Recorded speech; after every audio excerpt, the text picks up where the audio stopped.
माझ्या जळगाव जिल्ह्यामध्ये मधल्या काळामध्ये 23 जानेवारी 2025ला एक अंमली पदार्थाच्या संदर्भामध्ये शहर शाखेने शहराच्या पोलिसांनी रेड केली। तिथे एक सरफराज भिस्ती नावाच्या ग्रस्ताच्या घरामध्ये 53 ग्रॅम त्यांनी एमडी ड्रग्सची त्यांनी तिथे कारवाई केली आणि त्यामध्ये काही आरोपी त्यांनी अटक केले। त्याच्यामध्ये आरोपी असलेले आरोपी आपण जर बघितलं सरफराज भिस्तीच्या घरी त्यांनी कारवाई केली, तो एक आरोपी, दुसरा अन्सार याकूब आणि वासिन असे 4 आरोपी अटक केले। पण खऱ्या अर्थाने त्या गुन्ह्यातला जो प्रमुख आरोपी होता, जो मेन डीलर आहे, तो अब्रार शेख आजपर्यंत फरार आहे। तुम्ही जर पाहिलं या घटनेमध्ये सरकारच्या वतीने दिलेलं उत्तर जर बघितलं तर सरकारच्या वतीने उत्तर देताना एलसीबी शाखेचे कदम साहेब पोलीस उपनिरीक्षक तुमच्याकडे कागदपत्र त्यांनी जे ठेवलेले आहेत पोटे नावानी हे या अब्रार शेखच्या कंटिन्यू कॉन्टॅक्टमध्ये होते। खऱ्या अर्थाने अध्यक्ष महोदय, ज्या गावामध्ये, ज्या तालुक्यामध्ये, ज्या जिल्ह्यामध्ये एमडी सारख्या ड्रगच्या संदर्भामध्ये पोलीस त्याच्यामध्ये सहभागी असतात, एका आरोपीच्या संपर्कात असलेला हा एपी आहे, स्थानिक गुन्हे शाखेचा एपी आहे आणि त्याच्या संपर्कात स्थानिक गुन्हे शाखेचा एपी राहतो, याचा अर्थ काय?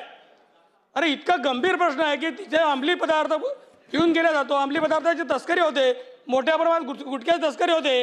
कायदा सुव्यवस्था जळगावमध्ये इतक्या मोठ्या प्रमाणात बिघडला आहे की जळगावमध्ये 36 खून झाल्याची त्यांनी आता माहिती दिलेली आहे। एका बालिकेचा हत्या नरबळी गेलेला आहे, एकीचा बलात्कार करून हत्या झालेली आहे। अशा परिस्थितीमध्ये जळगाव जिल्ह्यात कायदा सुव्यवस्था कोण चालवत आहे? पोलीस कर्मचारी जर या ड्रगमध्ये सामील होत असतील आणि पोलीस कर्मचाऱ्यांचे लोक जर त्याच्यामध्ये त्याचे CDR मध्ये जर चौकशी केली असती पोलीस कर्मचाऱ्यांच्या, तर 53 कॉल 153 कॉल सापडत आहे आणि ते LCBला काम करत आहे। अरे हा अवॉर्ड नावाचा जो PI LCBला होता, हा अवॉर्ड PI जळगाव जिल्ह्यात येताबरोबर जळगाव जिल्ह्याच्या अतिशय प्राईम लोकेशनच्या पोलीस स्टेशनला बसतो, बाजारपेठ पोलीस स्टेशनला बसतो। तिथे सेम बाजारपेठ पोलीस स्टेशनच्या हद्दीमध्ये आणखी 23 ग्रॅम एमडी जप्त केला। ऐका, सांगतोय, प्रश्नच सांगतोय। अरे हा अतिशय अंमली पदार्थांचा विषय आहे महोदय, माझं म्हणणं ऐकून घ्या। त्या या गांभीर्याचं तुम्ही घेतलं गेलं पाहिजे की तिथेही अशा पद्धती अंमली पदार्थ सापडतो, तिथे बबन आव्हाड कार्यरत असताना तेही घटना दाबल्या जाते। माझी विनंती अशी आहे की पोलीस डिपार्टमेंटची कधी चौकशी करणार आहे का? याचे खरे कायदे देणार आहे का? आज गुटख्याच्या तस्करीच्या संदर्भामध्ये 2025च्या पूर्ण वर्षात 25 कारवाया केल्याची त्यांनी आता इथे आपल्याला पत्र देताना उत्तर देताना सांगितलं आहे।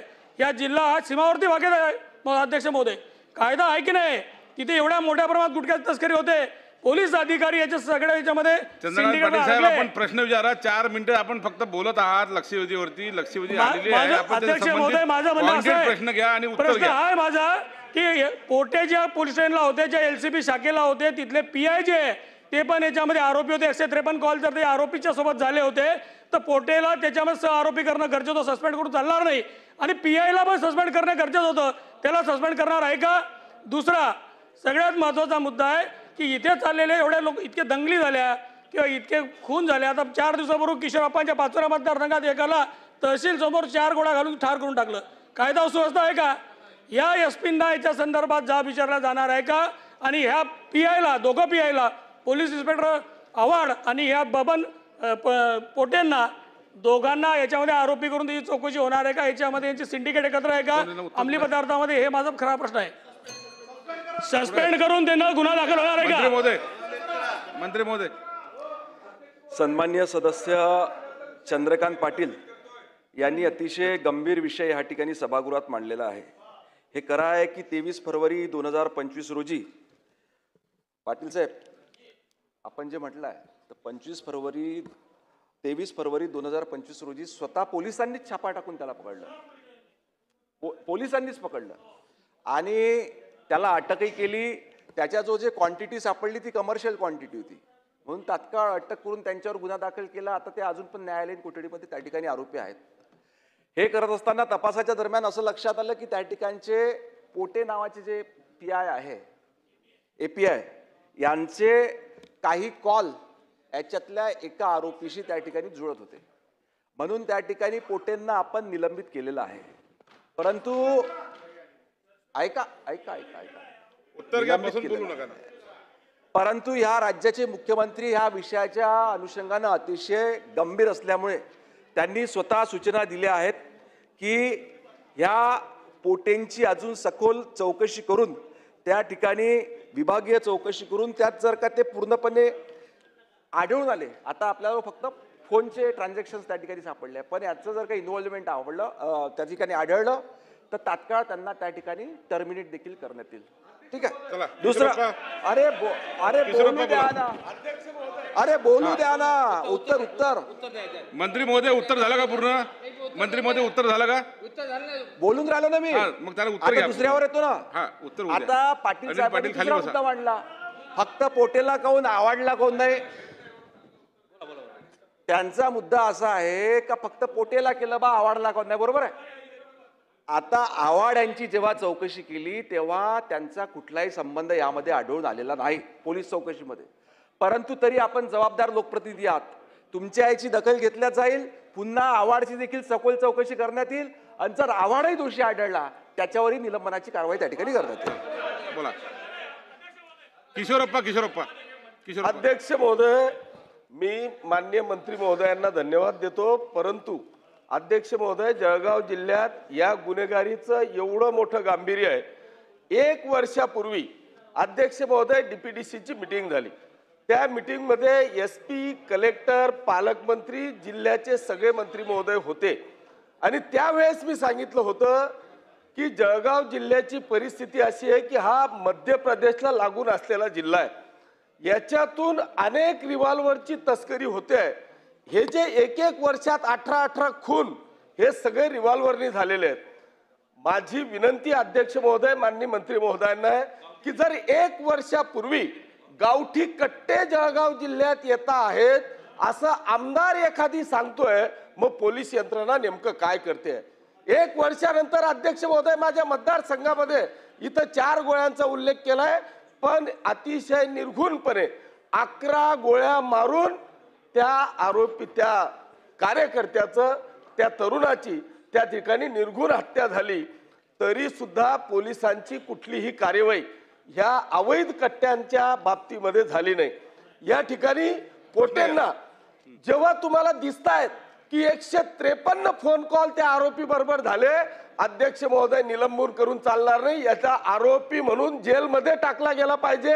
ते टाकणार का, हा माझा विषय प्रश्न क्रमांक 1 आहे.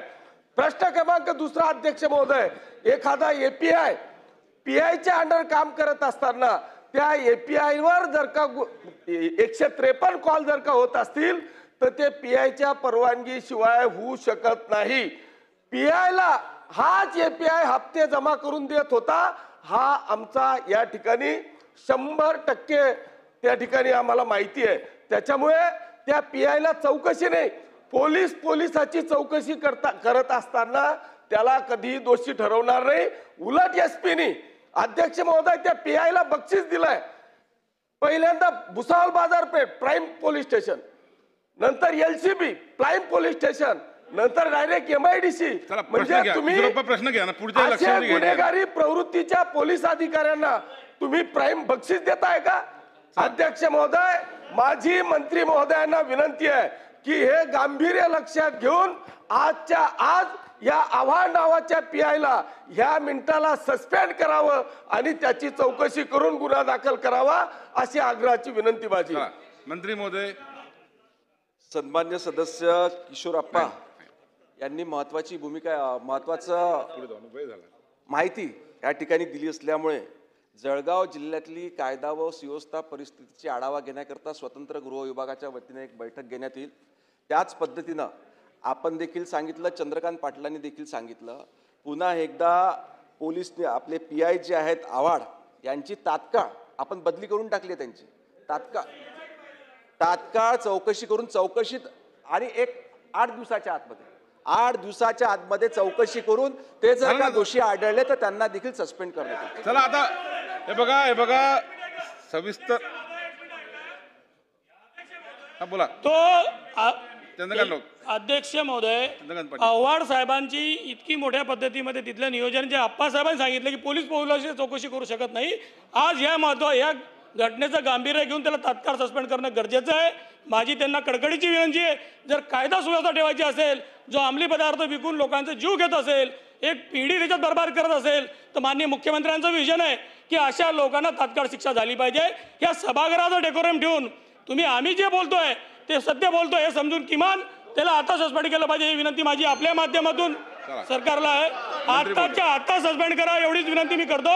कारण हा जो विषय नाही झाला तर उद्या कायद्यावरचा लोकांचा विश्वास उडेल चला, मंत्री आणि हे महोदय. महायुती सरकार कायद्या सरकार आहे. ठीक आहे ना, माझी मांडू ना विनंती आपण. आपल्याला जरा सस्पेंड करा. मंत्री महोदय,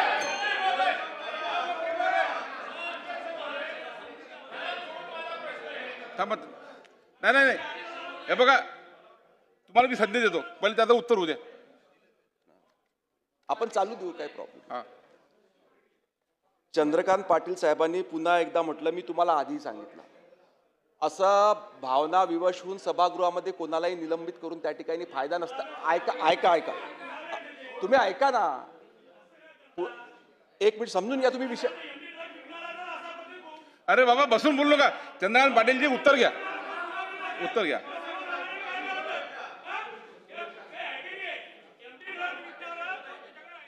अरे पण ते त्याने त्याला पळवून लावला.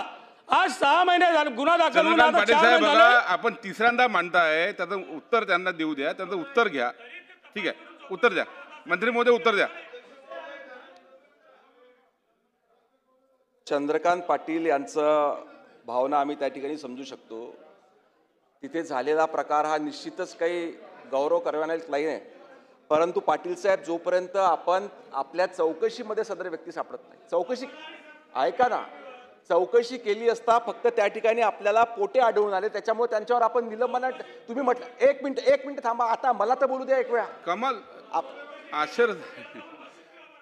पोटेला आपण त्या ठिकाणी फक्त पहिले निलंबित केलं होतं, आता आपण त्यांना टर्मिनेट करतोय. ठीक आहे, टर्मिनेट करण्याच्या सूचना स्वतः मुख्यमंत्री. परंतु या ठिकाणी आव्हाड यांचा संबंध आतापर्यंत दिसून आला नव्हता. पण मी तुम्हाला सांगतोय की 8 दिवसात चौकशी करून, असं 8 दिवसात चौकशी सस्पेंड करण्यात. चला, अनिल पाटील बोला. नाही, अध्यक्ष महोदय, सन्माननीय मंत्री महोदय, उत्तर देण्याचा प्रयत्न हा चांगल्या पद्धतीने करतायत, मान्य आहे. परंतु एक गोष्ट तुमच्या लक्षात येते की पोटेला तुम्ही निलंबित केलं, त्याला टर्मिनेट करण्याची सुद्धा तुम्ही प्रक्रिया पुढची सुरू करतायत.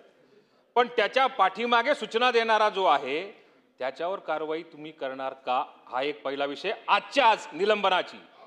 कारण त्याच्या पाठीमागे असणारा त्याचा सिनियर अधिकारीच होता, म्हणून पोटे हे काम करत होता. दुसरी गोष्ट, आता जे काही आरोपी तुम्ही पकडलेले त्या आरोपींबरोबर कुठेतरी थोडंसं अंमली पदार्थांचा आपण रेट टाकलेली आहे आणि सापडवलेलं पण आहे. पण त्याच्या मागे मुख्य सूत्रधार जो आहे तो मुख्य सूत्रधारापर्यंत पोलीस डिपार्टमेंट पोहोचू देत नाही. त्यांच्यावर तुम्ही कारवाई करणार का? तो अब्रान जिलानी म्हणून जो मुख्य आरोपी आहे त्या मुख्य आरोपीच्या सगळ्या सूत्रधारांपर्यंत तुम्ही पोहोचणार का? चला, मंत्री महोदय. सन्मान्य सदस्य पाटील साहेब यांनी पुन्हा ह्याविषयी सांगितलं की पोटेंना आपण नुसतं टर्मिनेट किंवा सस्पेंड किंवा टर्मिनेट करून त्या ठिकाणी होणार नाही.